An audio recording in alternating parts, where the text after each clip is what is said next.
कक्षा 12 भूगोल पार्ट 1 मानव भूगोल का दूसरा अध्याय है जनसंख्या वृद्धि, संगठन और संरचना। ये अध्याय हम पढ़ रहे हैं और आज का सवाल है जलवायु किस तरह मनुष्य को प्रभावित करती है। प्यारे छात्रों, जैसा कि आपने पहले पढ़ा है, जिस तरह से मौसम मानवीय क्रियाओं को प्रभावित करता है, जैसे मौसम के अनुसार ही मनुष्य का रहन सहन, क्रियाकलाप, वेशभूषा, खान पान, मानव जीवन का संपूर्ण कार्य मौसम से प्रभावित होता है। मौसम से प्रभावित होकर ही मानव अपने समस्त कार्य करता है। उसी तरह से जलवायु का भी प्रभाव मानव जीवन पर पड़ता है।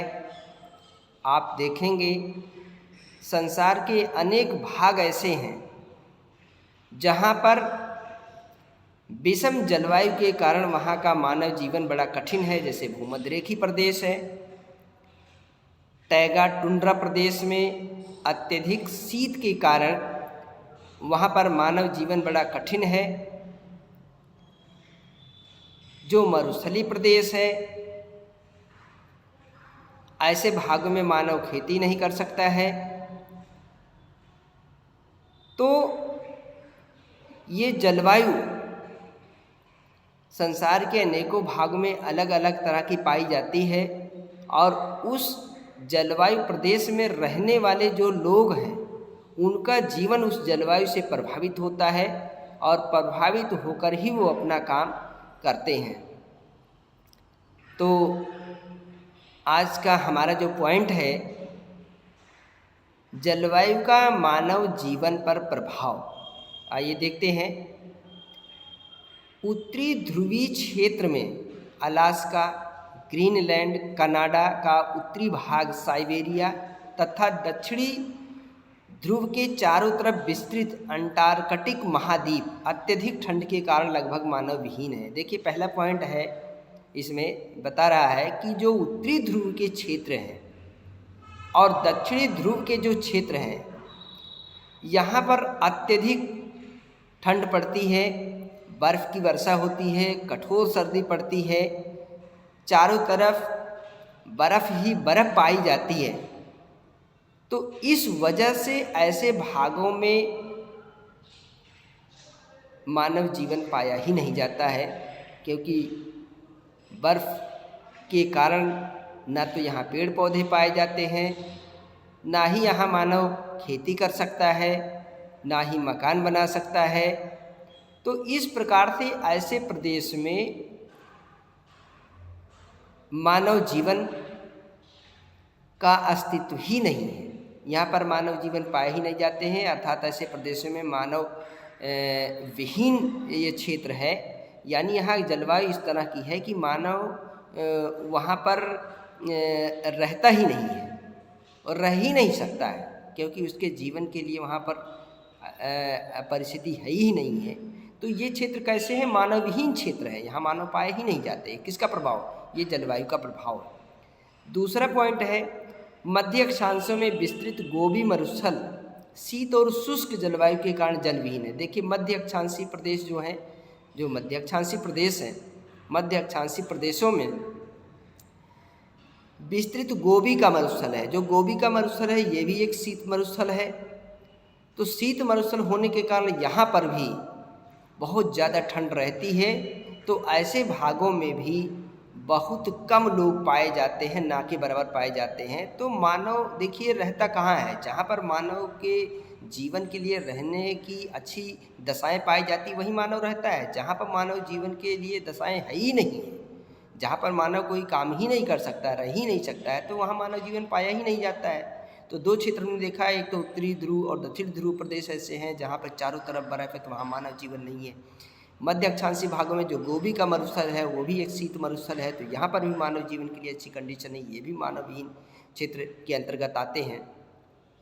तीसरा पॉइंट है, पृथ्वी के धरातल का लगभग 160 लाख वर्ग क्षेत्र ऐसा है जहाँ अत्यधिक सर्दी के कारण खेती नहीं की जा सकती है। अब तीसरा पॉइंट देखिए, जो हमारी धरती है, इस धरती का लगभग 160 लाख वर्ग किलोमीटर क्षेत्रफल ऐसा है जहाँ पर अत्यधिक सर्दी पड़ती है, कठोर सर्दी पड़ती है, तो इसके कारण यहाँ पर खेती की ही नहीं जा सकती है।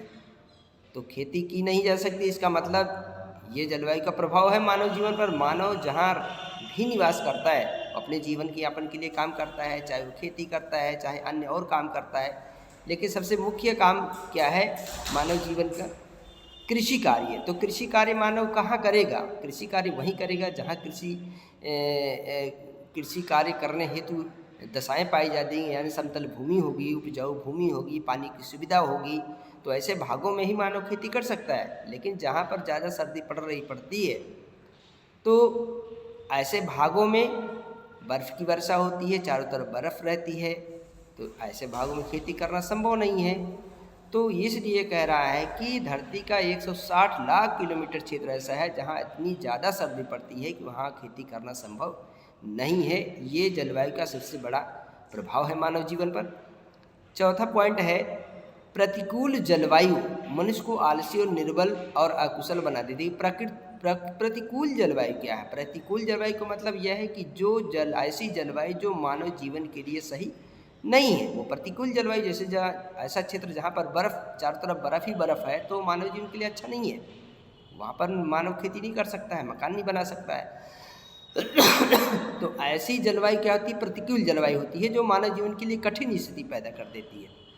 मानव जीवन के लिए विषम स्थिति होती है, वो कठोर जलवायु होती है।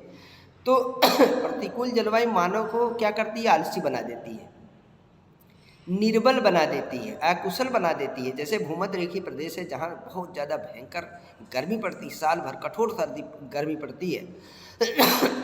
तो यहाँ के जो रहने वाले लोग हैं वो अधिक गर्मी के कारण आलसी प्रवृत्ति के हो जाते हैं, उनके पास कुछ काम नहीं है, तो आलसी प्रवृत्ति की होती है। अधिक जो गर्मी होती है, गर्मी में वाले क्षेत्र में या गर्म क्षेत्र में रहने वाले जो लोग होते हैं वे आलसी होते हैं, वो कामचोर होते हैं, ज़्यादा काम नहीं करते हैं और ना ही काम करने लायक वहाँ स्थिति पाई जाती है। तो ऐसे प्रदेशों में रहने वाले प्रतिकूल जो जलवायु होती है वहाँ पर रहने वाले लोग आलसी होते हैं, निर्बल होते, कमज़ोर होते हैं, अकुशल होते हैं। जबकि उत्तम जलवायु के निवासी फुर्तीले, उत्साही, दक्ष और जोश से भरे होते हैं। उत्तम जलवायु का मतलब जहाँ ऐसी जलवायु है जहाँ मानव जीवन के लिए बहुत अच्छी कंडीशन है, तो वहाँ पर मानव ज़्यादा काम करता है, वो उसका जो है वहाँ फुर्तीला होता है, उत्साही होता है, दक्ष होता है, जोश से भरा रहता है, ज़्यादा काम करता है और हमेशा जो है क्रियाओं में संलग्न रहता है और धीरे धीरे फिर ऐसे क्षेत्रों का विकास भी होता है। लेकिन जहाँ पर प्रतिकूल जलवायु है वहाँ पर यह कंडीशन नहीं पाई जाती है। इसलिए संसार के ऐसे भागों में जहाँ इस प्रकार की जलवायु पाई जाती है, या तो वहाँ पर वो मानवहीन क्षेत्र होता है, वहाँ बहुत कम लोग रहते हैं, और या तो ऐसे क्षेत्र में मानव अगर है भी तो वो बहुत आलसी होते हैं, कामचोर होते हैं, निर्बल होते हैं, अकुशल होते हैं। तो ये स्थिति जो पाई जाती है वो केवल और केवल किसके कारण? जलवायु के कारण पाई जाती है। तो जलवायु का बहुत बड़ा प्रभाव मानव जीवन पर पड़ता है। जलवायु से प्रभावित होकर ही मानव काम करता है। तो ये हो गया आज का सवाल, जलवायु का मानव जीवन पर प्रभाव। इसके बाद हम एक सवाल और देखेंगे।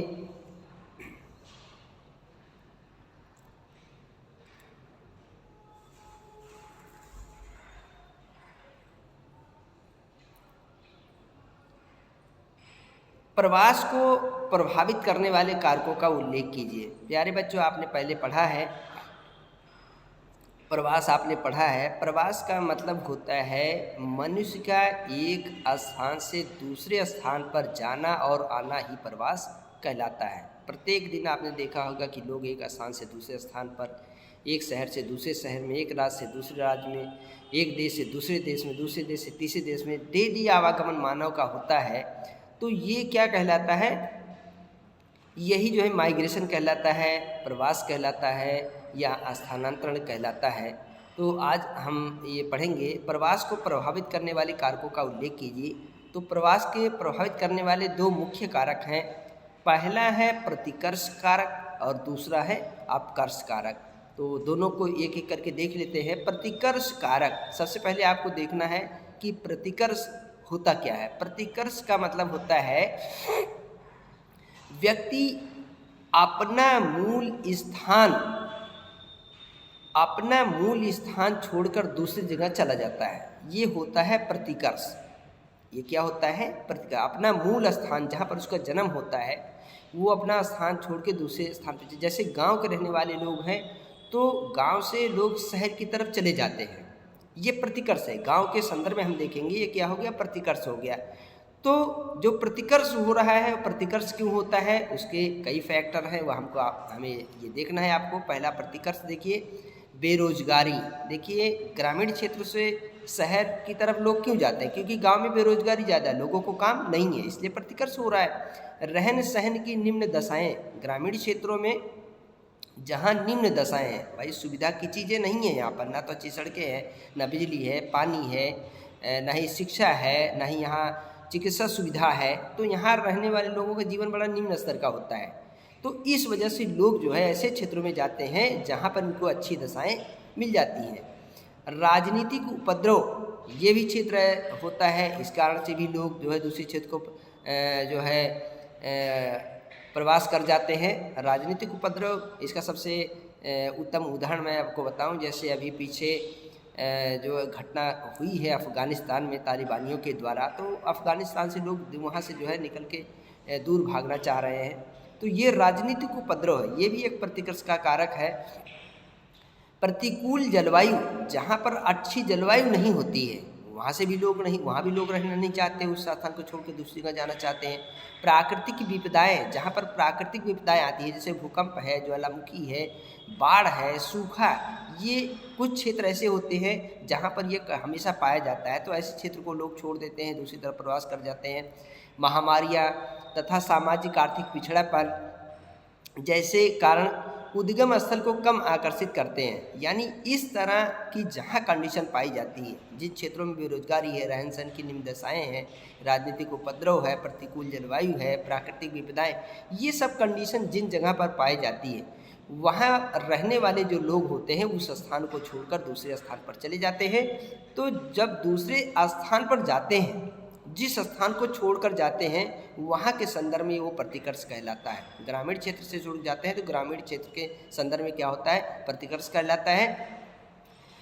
मजबूरी में छोड़े गए अपने स्थान को प्रतिकर्ष प्रेरित प्रवास कहते हैं। यानी मजबूरी में अगर अपना स्थान आदमी छोड़ता है तो वो प्रतिकर्ष कहलाता है। और इसका सबसे बड़ा प्रभाव पड़ता है कि जहाँ से प्रतिकर्ष होता है वहाँ पर जो मानव की जनसंख्या है बहुत कम हो जाती है, यानी घट जाती है, लिंग अनुपात पर फर्क पड़ता है। तो ये बहुत सारी जो है दशाएं पैदा हो जाती हैं।